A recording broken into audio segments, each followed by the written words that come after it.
Pemirsa, terpidana korupsi pembangunan Wisma Atlet dan gratifikasi Muhammad Nazarudin hari ini bebas murni. Mantan Bendahara Umum Partai Demokrat tersebut harusnya bebas tahun 2024, namun bebas lebih cepat lantaran mendapat sejumlah pengurangan hukuman.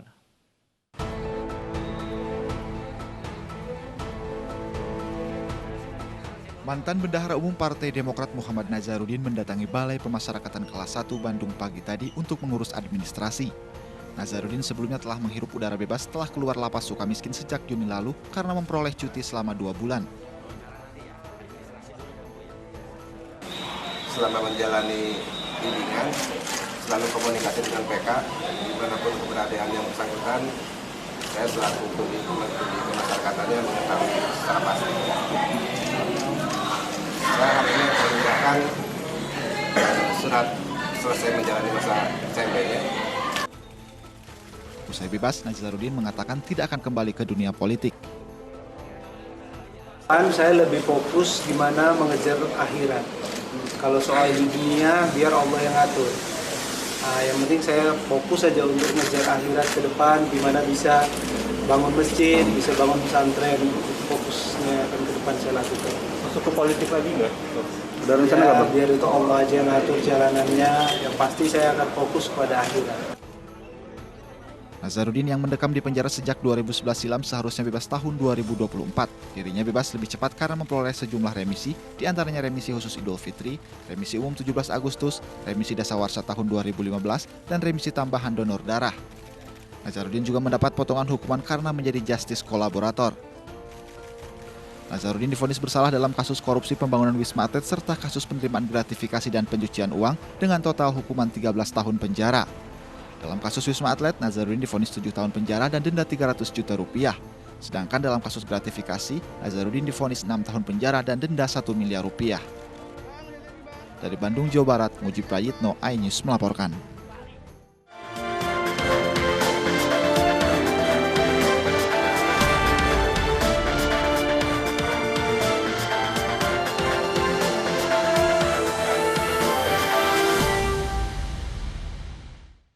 Pemirsa, polisi menunda gelar perkara kasus surat palsu Joko Chandra. Munculnya nama-nama tersangka baru di kasus surat palsu dan penghapusan red notice Joko Chandra kian menguat berdasarkan penyelidikan Mabes Polri.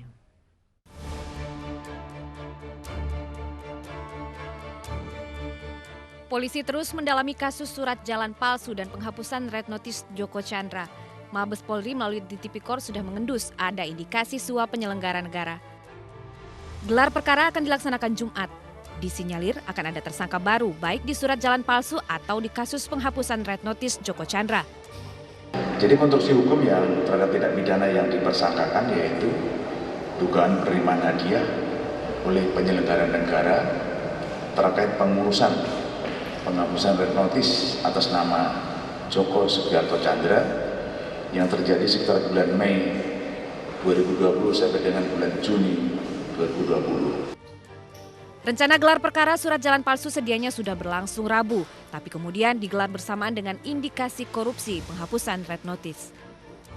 Awal pekan ini, masyarakat anti korupsi meminta polisi memeriksa 4 orang, 3 swasta dan 1 jenderal di kepolisian.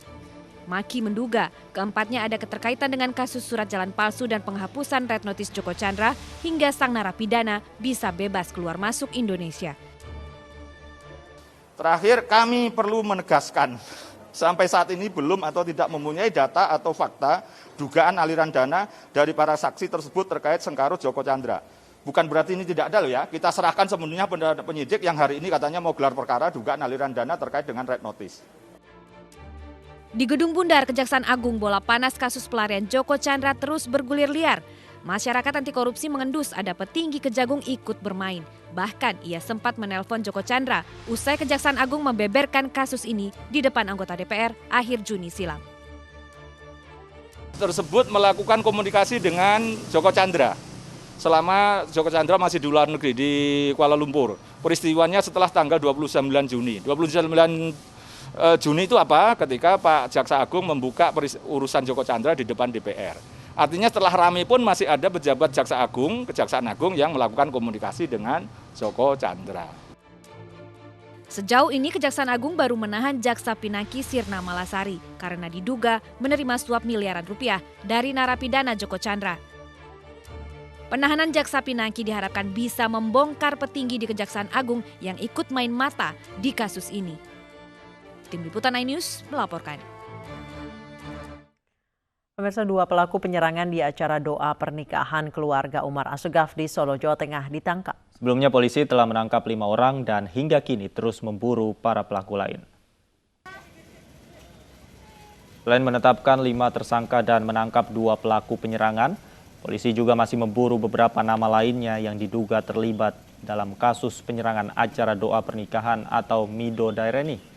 Dalam kasus ini, polisi menyita beberapa barang bukti yang digunakan para pelaku pada Sabtu malam 8 Agustus 2020 lalu. Diduga penyerangan terjadi karena adanya provokasi isu kegiatan terlarang.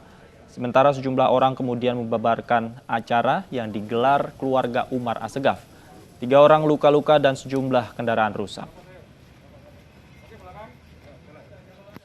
Saya sampaikan kepada saudara sekalian bahwa negara tidak boleh kalah oleh kelompok intoleran, radikal atau premanisme.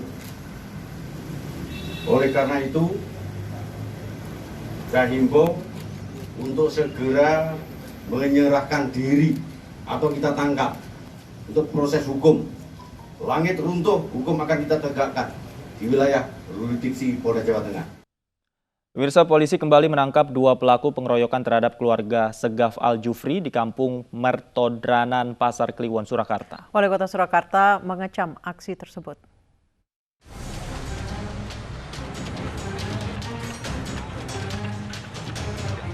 Wali Kota Surakarta FX Hadiah Rudiatmo mengecam aksi penyerangan terhadap keluarga Assegaf di kampung Mertodranan, Pasar Kliwon, Sabtu lalu. Rudi berharap kejadian itu menjadi yang terakhir dan meminta polisi mengusut tuntas kasus ini. Terkait hal ini, polisi kembali menangkap 2 orang pelaku pengeroyokan inisial N dan A, sehingga total pelaku yang diamankan polisi ada 7 orang. 5 diantaranya sudah ditetapkan sebagai tersangka, sementara 2 lainnya masih dalam penyidikan. Kapolda Jawa Tengah Irjen Ahmad Lutfi menyebut telah memeriksa 35 saksi yang saat itu berada di lokasi kejadian. Kemarin 5, sekarang 2.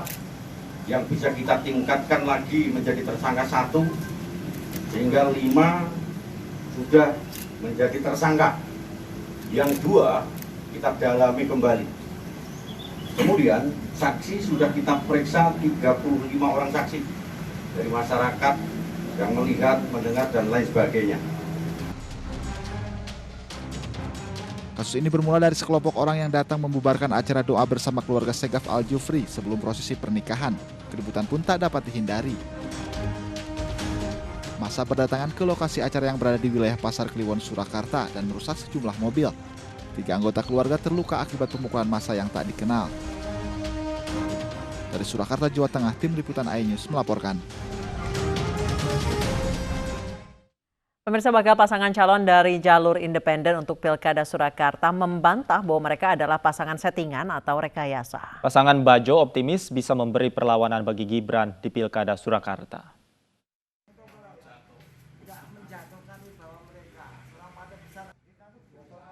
Pasangan Bagio Wahyono dan FX Subarjo yang mencoba ikut Pilkada Surakarta melalui jalur independen terus berusaha untuk mendulang suara dari kalangan masyarakat bawah. Meski akan melawan putra sulung Presiden Joko Widodo, yaitu Gibran Rakabuming Raka, pasangan Bajo optimis bisa mendulang suara dan tidak gentar. Bahkan tuduhan settingan atau paslon rekayasa ditepis pasangan yang berlatar belakang penjahit dan ketua RW ini. Juga masalah settingan kan ini kan ya lucu toh Mas. Kita dianggap setting. Kalau settingan kan mesti partai dengan partai, bukan dengan RT, RW sama penjahit. Apakah nggak jatuhkan wibawa mereka yang sudah punya. Besar Mas, kalau hanya nyeting dengan RWRT itu kan lucu lah, itu kan cerdas lah kita. Kita doang cilik lah Mas, kalau nyeting ya mungkin punya partai besar lah. Saat ini pasangan jalur independen Bagio Wahyono dan FX Suparjo alias Bajo baru lolos tahap penyerahan syarat dukungan di KPU. Mereka harus melewati beberapa tahap verifikasi lagi untuk mendaftar secara resmi menjadi peserta Pilkada Surakarta. Dari Surakarta, Jawa Tengah, Septiantoro, iNews melaporkan. membawa makanan, Nora Alexandra istri Jerings mendatangi Polda Bali untuk menjenguk suaminya. Usai jeda kami segera kembali, tetaplah di Anju Sore.